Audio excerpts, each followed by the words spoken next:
Are you feeling like the crazy lady in perimenopause? Have you found yourself thinking, I don't feel like myself anymore? Or wondering why your confidence has dropped, your motivation has disappeared, and you feel that things are so much harder to manage? I want you to know right now, you are not broken. What you're experiencing is perimenopause. It's not the lack of willpower, discipline, or resilience. It's your brain and hormones shifting, and no one prepared you for this. Before I go any further, if this topic is hitting home for you, like and subscribe to my channel. And I'd love for you to join our Perimenopause Power Series. They're short, practical, and designed to help you understand your hormones, your brain, and your body in real life. I'll pop the link below. This is the best place to stay connected if this is your phase of life. Today, I want to explain what's actually happening in your body, your brain, and your life. So you can stop blaming yourself and start working with this season instead of fighting against it. Because once you understand why this phase feels so mentally and emotionally hard, everything changes. If you haven't met me yet, my name's Kate Watson, and I work with women navigating perimenopause, weight changes, energy losses, and feeling that they've completely out of sync with their body. Let's talk about why your brain struggles. So, your brain relies on consistent hormonal signals to regulate neurotransmitters. When these signals are erratic, the brain is stuck in a semi alert state. Your brain is basically recalibrating while you're expected to function like nothing has changed. This is why we are feeling emotional and on edge, easily overwhelmed, loss of resilience to stress, and mental fatigue. It's not psychological weakness, it's signal instability. So you may have heard yourself say, or others, I feel anxious, but I don't know why. I've lost my motivation. I don't feel mentally sharp anymore. So when estrogen fluctuates, serotonin becomes less stable, low moods and anxiety, your dopamine signals become weaker. So this is low motivation and flatness, and finding yourself doom scrolling even more. GABA drops, racing thoughts, irritability, poor sleep. Your brain energy efficiency declines. So that's when you're getting brain fog. Perimenopause is often talked about in terms of hot flashes and weight gain, but some of the hardest part is the mental health. So, anxiety, which comes out of nowhere, your low mood, irritability, overwhelm, and crying more easily, which makes you feel flat and disconnected. And the answer is hormones, but not in the way that you're taught. So, progesterone equals less emotional buffering.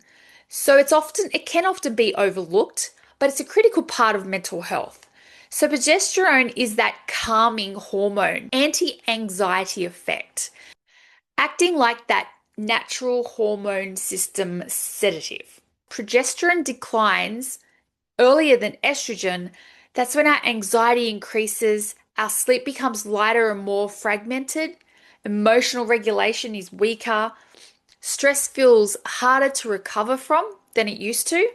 So, some women are mistaking this for high stress personality, burnout, or I can't cope anymore. But in reality, the brake pedal on your nervous system is weaker. Have you heard of the amygdala? Okay, so think of the amygdala as the brain's threat detection center.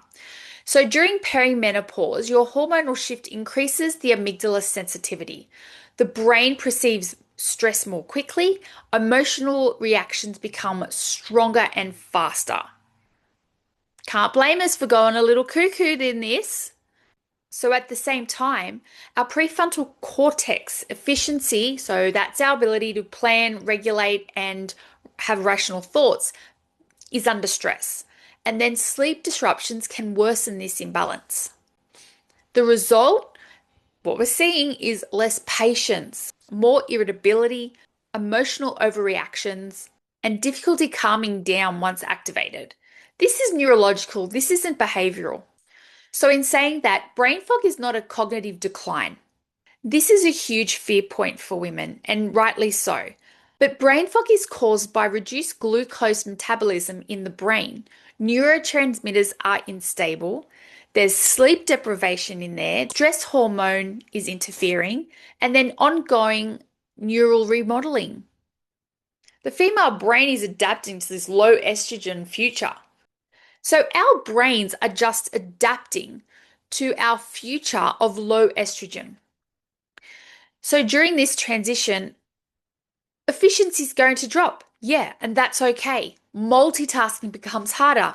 So let's not multitask anymore. And word recall slows down. Okay, let's put some strategies in place for that and understand that it's just temporary. This is a functional change, not a structural damage. So many women can regain this clarity once this transition stabilizes and your lifestyle supports are in place. Let's talk about cortisol, stress load, and emotional eating. Perimenopause lowers stress tolerance and increases stress exposure. So, what cortisol does here, and this is the stress hormone, is it raises your blood sugar. Yes, even without you eating. It increases insulin sensitivity. It increases your cravings, that drive for quick energy, and it signals to your brain to seek comfort and safety. Your cortisol stays elevated, your appetite regulation worsens. It's harder to feel those hunger cues, and your emotional eating that increases. But emotional eating is not a weakness, it's a neurological coping mechanism, right? So your dopamine is low, your stress is high, your sleep is poor, your nervous system wants to feel safe, but it feels unsafe. So food becomes a fast dopamine, becomes grounding and soothing. And this is why heavy restrictions in diet and exercise and lifestyle can really backfire. But let's talk about motivation loss, because this is dopamine related and not laziness. So dopamine is not just about pleasure, it's about anticipation and drive. Okay, so during perimenopause, our dopamine signals become reduced. Effort just feels harder and heavier. And that initialization, getting started, becomes harder, that dropping our confidence. Okay, so you might hear yourself or others saying, I know what to do, but I just can't get started. Or I don't feel like myself anymore. I've just lost my spark. So motivation can return when your blood sugar is stabilized, your stress is reduced, your sleep improves, and your nervous system feels more supported.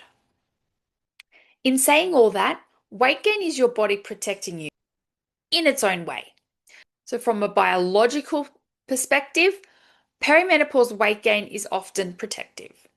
Fat tissue produces a small amount of estrogen, helping buffer these hormone fluctuations. The body seeks metabolic safety under stress. So, thank our ancient ancestors for that. Our energy conversion also increases. This means that when stress and sleep change, the body prioritizes survival and balance over burning extra energy. So, weight gain is then your body adapting. It's not failure, it's that hormonal uncertainty. And aggressively fighting the body just increases stress and worsens the outcome. So, that leads me on to why traditional advice can fail in perimenopause. You know the one: eat less, move more, try harder. This advice ignores the brain chemistry, increases cortisol, that pursuit of trying and failing over and over again. It worsens your sleep, amplifies shame and diet culture, and destabilizes blood sugar.